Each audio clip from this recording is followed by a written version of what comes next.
दोपहर के ठीक 2 बजे जब पूरे बंगले में सन्नाटा पसरा हुआ था और हर नौकर अपने अपने काम में व्यस्त था, तभी अचानक मालकिन ने गार्ड को अपने निजी कमरे में अकेले बुलाने का आदेश दिया। और जैसे ही यह खबर बाकी स्टाफ तक पहुंची, सबके मन में अजीब अजीब सवाल उठने लगे। आखिर ऐसा क्या जरूरी काम हो सकता है जिसके लिए मालकिन ने एक साधारण गार्ड को अपने कमरे में बुलाया है, क्योंकि इससे पहले ऐसा कभी नहीं हुआ था।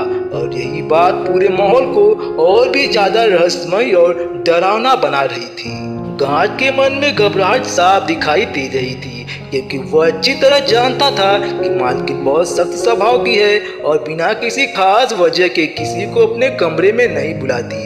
इसलिए वह धीरे धीरे कदम बढ़ाते हुए कमरे की ओर जाने लगा। तरह तरह के ख्याल चल रहे थे, कहीं उसने कोई गलती तो नहीं कर दी या फिर कोई ऐसी बात तो नहीं हो गई जिसके लिए उसे सजा मिलने वाली हो। और इसी डर और उलझन के प्रकार कमरे के दरवाजे तक पहुंच गया। जैसे ही उसने दरवाजा खटखटाया और अंदर जाने की अनुमति मिली, उसने देखा कि मालकिन खिड़की के पास खड़ी थी और उनका चेहरा किसी गहरी चिंता और डर से भरा हुआ था, जो गार्ड ने पहले कभी नहीं देखा था। क्योंकि आमतौर पर वह बहुत मजबूत और आत्मविश्वासी नजर आती थी, लेकिन आज उनकी आंखों में एक अजीब सी बेचैनी थी। और कमरे का माहौल इतना भारी था कि गार्ड को महसूस हुआ जैसे वह किसी बहुत बड़े राज के करीब पहुंच गया हो। मालकिन ने धीरे धीरे उसकी तरफ मुड़कर कहा कि जो बात वह बताने जा रही है वो बहुत खतरनाक और निजी है, और अगर यह बात किसी और तक पहुंच गई तो उसकी पूरी जिंदगी बर्बाद हो सकती है। इसलिए उन्होंने गार्ड से वादा लिया और इस राज को किसी के साथ साझा नहीं करेगा।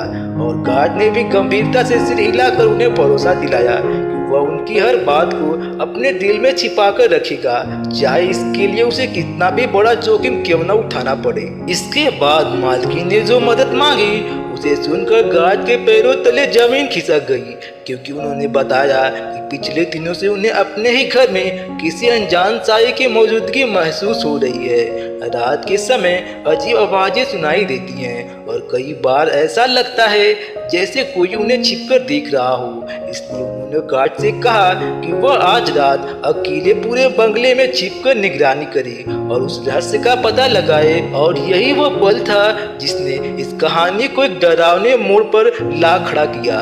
रात होते ही गार्ड ने पूरे बंगले की लाइट हल्की कर दी और खुद अंधेरे कोने में छिपकर हर हलचल पर नजर रखने लगा। लेकिन जैसे जैसे समय बीतता गया, उसे महसूस होने लगा यह काम उतना आसान नहीं है जितना उसने सोचा था, क्योंकि हर छोटी छोटी आवाज उसे चौंका रही थी। खिड़कियों के पर्दे अपने आप हिलते नजर आ रहे थे और हवा में एक अजीब सी ठंडक फैल गई थी, मानो कोई अदृश्य ताकत पूरे घर में घूम रही हो। आधी रात के करीब जब पूरा बंगला गहरी नींद में डूबा हुआ था, तभी अचानक गार्ड को ऊपर वाली मंजिल से किसी के धीमे कदमों की आवाज सुनाई दी और उसका दिल जोर जोर से धड़कने लगा। लेकिन उसने हिम्मत जुटाकर टार्च उठाई और धीरे धीरे सीढ़ियों की ओर बढ़ने लगा। हर कदम के साथ उसका डर बढ़ता जा रहा था, लेकिन सच जानने की जिद उसे आगे बढ़ने पर मजबूर कर रही थी। जैसे ही वह ऊपर पहुंचा, उसने एक धुंधली सी परछाई को गलियारे के आखिरी में खड़ा देखा, जो कुछ ही सेकंड में गायब हो गई। और जब वो उस जगह पहुंचा तो वहां कुछ भी नहीं था, लेकिन तभी उसे पीछे से किसी के फुसफुसाने की आवाज सुनाई दी, जिससे उसका खून जम सा गया और उसे एहसास हुआ कि वह इस रहस्य में अब बहुत गहराई तक फंस चुका है। अचानक उसे एक पुराने बंद कमरे का दरवाजा थोड़ा सा खुला हुआ दिखा, जो सालों से बंद बताया जाता था। और जैसे ही उसने उसे खोला, अंदर का नजारा देखकर उसकी आंखें फटी रह गई, क्योंकि वहाँ दीवार पर पुराने फोटो और अजीब निशान बने हुए थे। और सबसे हैरान करने वाली बात यह थी कि उन तस्वीरों में मालकिन के साथ एक ऐसा व्यक्ति नजर आ रहा था जिसे पूरे घर में कोई नहीं जानता था। सुबह होते ही जब गार्ड ने सारी बात मालकिन को बताई तो उनका चेहरा सफेद पड़ गया और उन्होंने एक ऐसा सच कबूल किया जिसने सबको हिलाकर रख दिया कि वह रहस्यमयी साया कोई भूत या बाहरी इंसान नहीं, बल्कि उनका अपना अतीत था। एक ऐसा राज जिसे वह सालों तक छिपा कर रखे हुए थी और अब वह रात सामने आने वाला था जिससे पूरे बंगले की जिंदगी हमेशा के लिए बदलने वाली थी।